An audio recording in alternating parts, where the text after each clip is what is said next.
December 1, 1948, on Somerton Beach in South Australia, a well-dressed man is found slumped against the seawall. He has no wallet, no ID, and even the labels from his clothes have been removed. At first, it seems like a simple case of a man who fell asleep and never woke up. But as investigators dig deeper, this assumption unravels into one of the most baffling and enduring mysteries of the 20th century.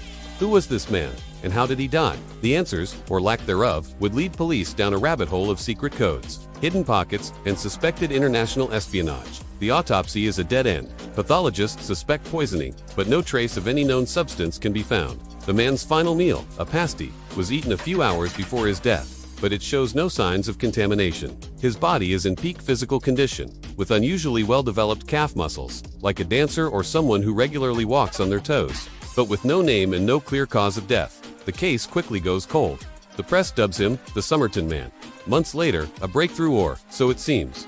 A professor, examining the man's clothing, finds something extraordinary. Sewn deep inside, a hidden fob pocket in the man's trousers, is a tiny, tightly rolled scrap of paper. On it are two words, printed in a distinctive font, Tamam Shud. It's a Persian phrase meaning it is ended or finished. These words are the final lines of the Rubaiyat of Omar Khayyam, a collection of poems about living life to the fullest and accepting its finality. Was this a suicide note? A cryptic message? The police launch a nationwide appeal, asking the public to check their copies of the Rubaiyat for a missing final page.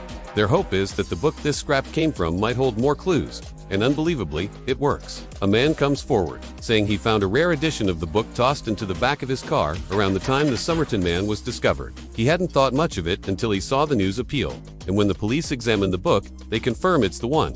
The last page, with the words Tamam Shud, has been torn out. The scrap is a perfect match.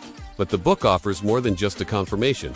On its back cover, faintly written in pencil, are what appear to be 5 lines of jumbled letters. It looks like a code. Top naval intelligence and codebreakers from around the world are brought in to decipher it, but no one can crack it. It remains one of the case's most tantalizing and frustrating elements.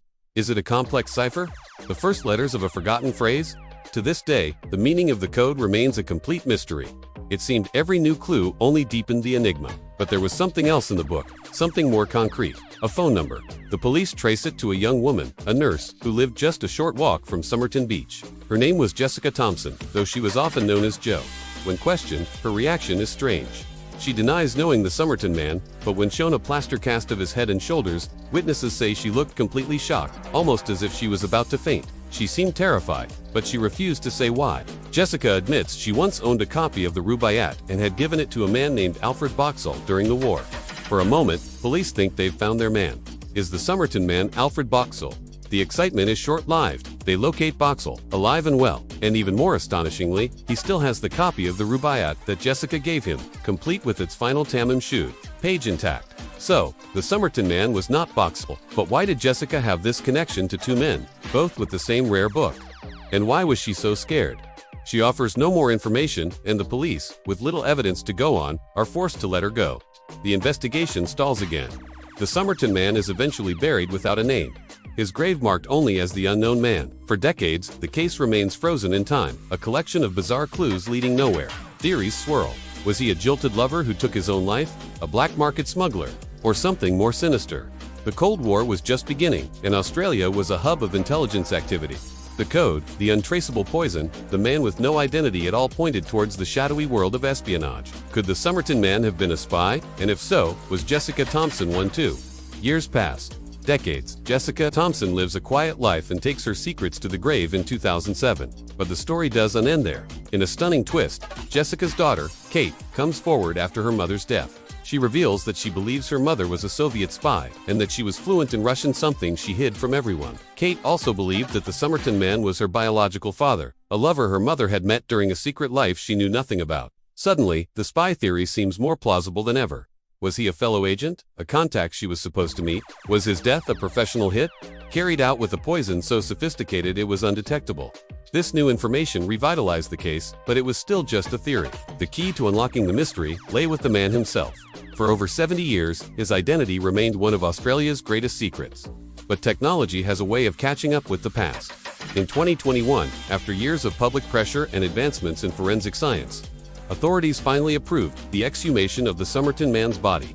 The goal: to use modern DNA technology to build a family tree and, hopefully, give him back his name. And in 2022, a researcher working independently claimed to have done just that. Using hairs trapped in the plaster death mask made back in 1948, he traced the Somerton Man's DNA.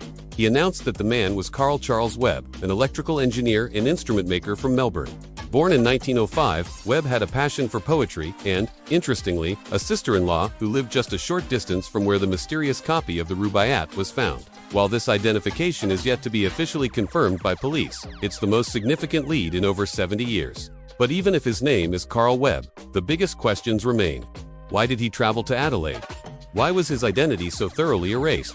What is the meaning of the code? And what was his connection to Jessica Thompson? Was she the reason he was there? Did his death have something to do with a secret relationship, or were they both caught in the dangerous game of Cold War espionage? Solving one part of the puzzle has only made the others more intriguing.